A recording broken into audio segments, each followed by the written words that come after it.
Hola, buenas noches. Yo soy Santiago y hoy estoy gratamente emocionado de presentarles a ustedes este pequeño resumen y también un poco de reseña y acercamiento a opiniones personales sobre este gran referente de la historia latinoamericana y de la historia mundial, de un patrimonio humano grandísimo que es Cien años de soledad, de Gabriel García Márquez.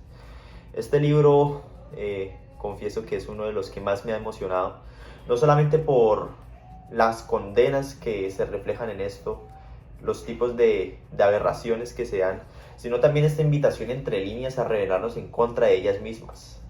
Ese tipo yo creo que es el mensaje que te puede enviar más importante este libro, pero creo que aún así lo más dificultuoso que se nos presenta es saber cómo entender ese mensaje, cómo descifrarlo y a su vez cómo ponerlo en práctica. Dicho este pequeño inicio, vamos a comenzar con el verdadero contexto de la historia de Cien años de soledad y vamos a irnos por las historias de este. Para dar un justo contexto de Cien años de soledad hay que remitirnos a sus orígenes históricos. En 1965, en la Ciudad de México, Gabriel García Márquez había empezado a escribir esta historia y tras 18 meses de aguerridos conflictos con muchas editoriales para que le dieran la oportunidad de dar a luz a su libro, además de complicaciones y aguerridas sufrimientos económicos que tuvo que hacer para subsistir con su familia mientras escribía este gran referente, pudo en 1967 y con la oportunidad que le dio la editorial sudamericana de Argentina publicar este libro que se convertiría en lo que hoy es un gran referente y un premio Nobel de literatura.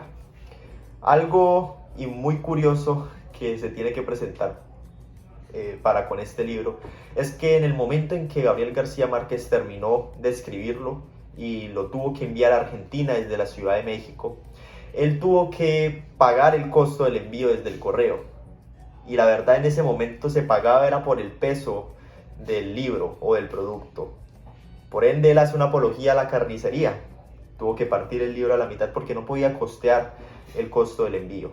Entonces, primero tuvo que mandar la primera parte del libro con lo que tenía en mano para posteriormente empeñar lo que le sobrase, los últimos dos cosas que tenía, que era el calentador que usaba para escribir y una batidora, una simple batidora para hacer jugos. Y con eso mismo pudo enviar la otra parte de Cien años de soledad, con lo que se terminaría y se daría a conocer lo que es hoy en día. Este libro está compuesto por 20 capítulos sin títulos, en los que nos transmite desde los orígenes primarios de Macondo hacia una claudicación un poco más tenue sobre bastantes historias de pedofilia, de incestos, de asesinatos, de condenas, donde nos transmite también una alegría y una pasividad aparentemente a la soledad, a la infamia y al insomnio. Este libro que te transmite desde el principio hasta el final, con una esperanza oculta que también estamos encaminados a descubrir. En los primeros capítulos podemos dar a resaltar algo de lo más importante del libro, que son los inicios de Macondo. José Arcadio Buendía y su esposa Úrsula Iguarán, que también eran familiares, habían empezado y habían fundado esta ciudad. José Arcadio Buendía había asesinado a Prudencio Aguilar, y el alma de Prudencio Aguilar lo seguiría por toda la eternidad hasta su locura. Por ende, él empezó una expedición junto con su esposa para buscar otro lugar donde vivir. Y en medio de la selva, en medio de su camino, encontraron ese lugar. Y ahí fundaron Macondo, una pequeña ciudad, casi una pequeña aldea, hecha de caña brava y tejas de barro. Alguien que debe ser mencionado en los principios de esta historia es Melquiades. Cuando ya después de un tiempo de haber sido fundado Macondo, Melquiades, que pertenecía a un grupo de gitanos que iban recorriendo el mundo vendiendo cualquier tipo de maravillas, transcurría muy frecuentemente en Macondo, obsesionando muchas veces a José Arcadio Buendía, ayudándolo también en conocimientos de alquimia, a su vez que otorgándole algún tipo de baratija o algún tipo, yo creo que de engaño, como el diamante más grande del mundo. Y que es relevante este personaje hasta en la misma parte final de la novela. Durante ese tiempo nació José Arcadio, Aureliano y Amaranta, y a su vez de la adopción de Rebeca, que serían bastante relevantes a lo largo de la historia. Durante ese punto había empezado en Macondo una peste que les traería bastantes y malas consecuencias, la peste del insomnio, que traía consigo el olvido. Ese olvido que transcurre frecuentemente durante las vidas latinoamericanas. Ese olvido de lo que somos, ese olvido de que tenemos la posibilidad de ser, de que tenemos la posibilidad de tener un control sobre nuestro camino y sobre nuestro destino nacional. Yo creo que ese olvido es lo que nos ha condenado frecuentemente.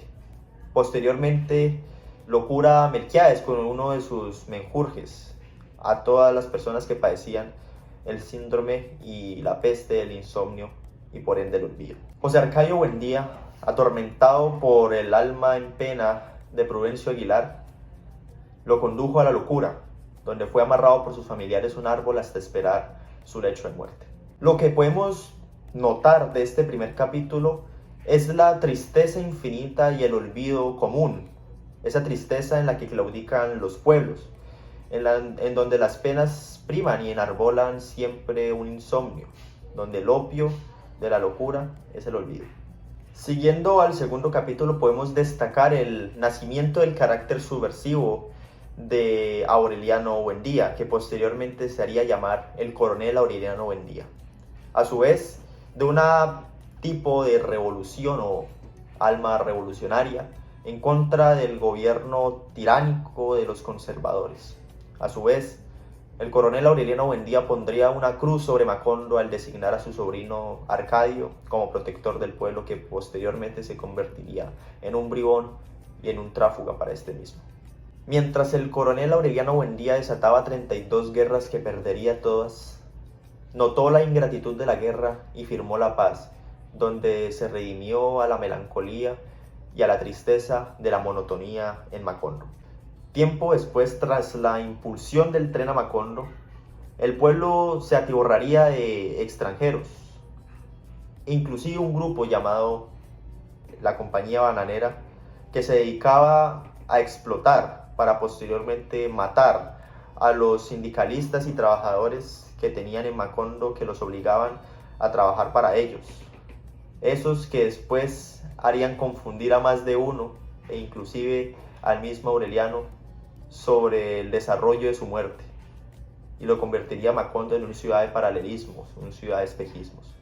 En los últimos momentos de la historia, Aureliano, uno de los últimos descendientes de los Buendía, se había dedicado a descifrar, tras bastantes penurias y amores, los pergaminos de Melquiades, que era constante amigo de él, hasta que se dio cuenta que en los pergaminos escritos en sánscrito, el idioma natal de Melquiades, se daría cuenta que se relataba la historia de los Buendía, su inicio y su final, porque las estirpes condenadas a 100 años de soledad no tienen una segunda oportunidad sobre la tierra. Si pudiéramos comprender la síntesis de esta novela, nos daríamos cuenta que seguimos viviendo en esta condena de 100 años de soledad. Diario nos despertamos en 32 guerras, que lo más probable es que siempre las vamos a perder. Pero a su vez, la comprensión que tenemos y nos invita este libro a hacer es a tener el control sobre nuestras condenas, es a tener el control sobre esos vientos de los farallones, a tener el control del ojo de los Andes y esos ríos en que baja sangre vino tinto, a parar y también a avanzar.